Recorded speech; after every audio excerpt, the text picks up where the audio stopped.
গণতন্ত্রের যে মশাল শহীদ জিয়া হাতে নিয়েছিলেন, সেই মশাল বেগম খালেদা জিয়া দীর্ঘ সময়ে সেই মশাল বহন করেছে গণতন্ত্রে।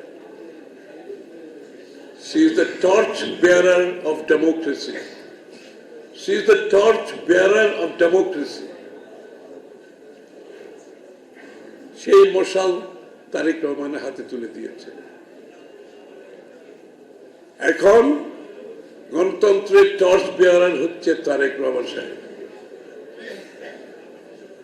সমস্ত জাতিকে উনি ঐক্যবদ্ধ করে ফ্যাসিস্ট মুক্ত করতে সক্ষম হয়েছেন সেই গণতন্ত্রের টর্চ বেয়ারার হিসাবে, আমাদের আগামী দিনের টর্চ বেয়ারার।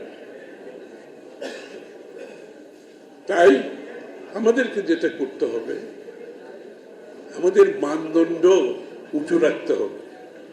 আপনারা তো সবাই শিক্ষিত মানুষ, এই কথাগুলো আমি বলছি।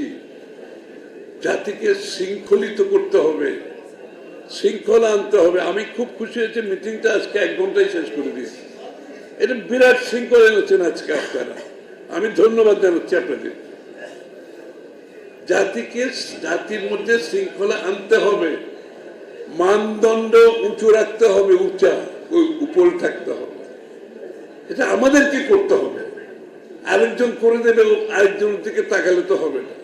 আমাদের প্রতিটি কাজে কর্মে আগামীর যে বাংলাদেশ হবে তারেক রহমান সাহেবের নেতৃত্বে আমাদের মধ্যে শৃঙ্খলা আনতে হবে, আমাদের মানদণ্ডে উঁচুতে নিতে হবে।